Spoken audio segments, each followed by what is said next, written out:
Olá, gente! Tudo bem com vocês? Eu sou o professor Patrick Ricardo de Química e nessa nossa aula vamos fazer uma abordagem das bases de arrênios. Como eu costumo dizer, quando a gente se depara com um assunto novo, é importante conceituá-lo.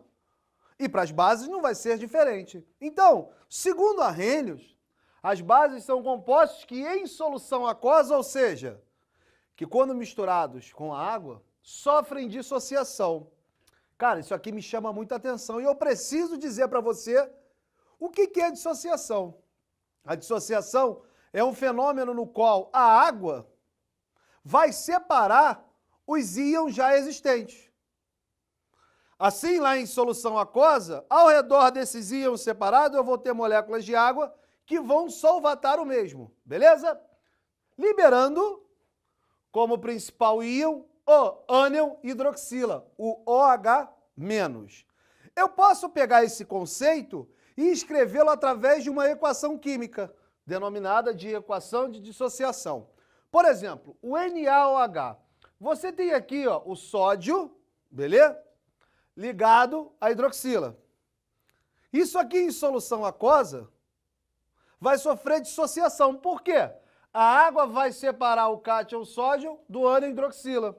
Então, após a dissociação, observe que eu liberei como principal íon o ânion hidroxila. Então, essa substância de fórmula NaOH é chamado de base segundo Arrhenius. Outro exemplo, eu tenho aqui o CaOH2. Observem que você tem o cálcio ligado à hidroxila. O cálcio é um metal e os metais tendem a formar cátions, porque eles querem perder elétrons a fim de se estabilizar.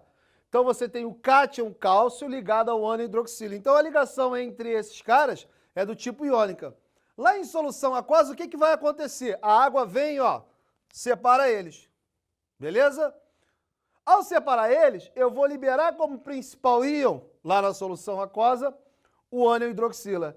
Então eu posso dizer que o composto de fórmula CaOH2, que é denominado hidróxido de cálcio, é classificado como uma base de Arrhenius. Uma coisa interessante que deve ser dita para vocês é o seguinte, que as bases têm a ação recíproca com os ácidos, assim como os ácidos têm ação recíproca com as bases. Então, ó, as bases apresentam ação recíproca com os ácidos, ou seja, na junção, quando eu misturo um ácido com uma base, um irá, entre aspas, anular a ação do outro. Quando eu falo ação, é a ação química. Desse modo, tá? Vamos denominar o processo de reação de neutralização, beleza? Como é que eu vou identificar um meio C ácido, básico ou neutro? Eu vou identificar tanto pelo pH como pelo pOH.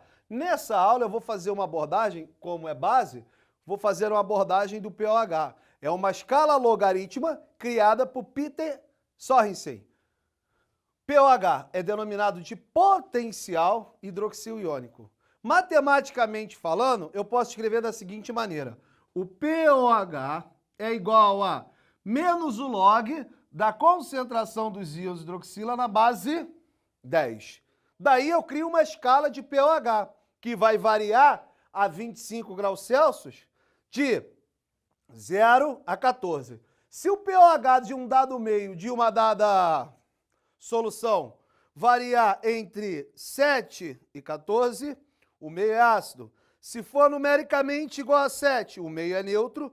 Se o pOH de uma dada solução ou de um dado meio estiver entre 0 e 6,9, o meio é básico.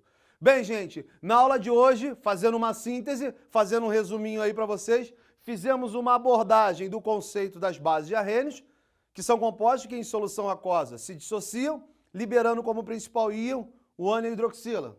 Mostrei para vocês esse conceito através da equação de dissociação. Falamos também na ação recíproca que as bases têm com os ácidos e falamos de como identificar matematicamente através do pOH e da sua escala se o meio é básico ou alcalino, neutro e ácido. É isso, gente. Um forte abraço. Muito obrigado pela atenção de vocês. Fui. Tchau, tchau.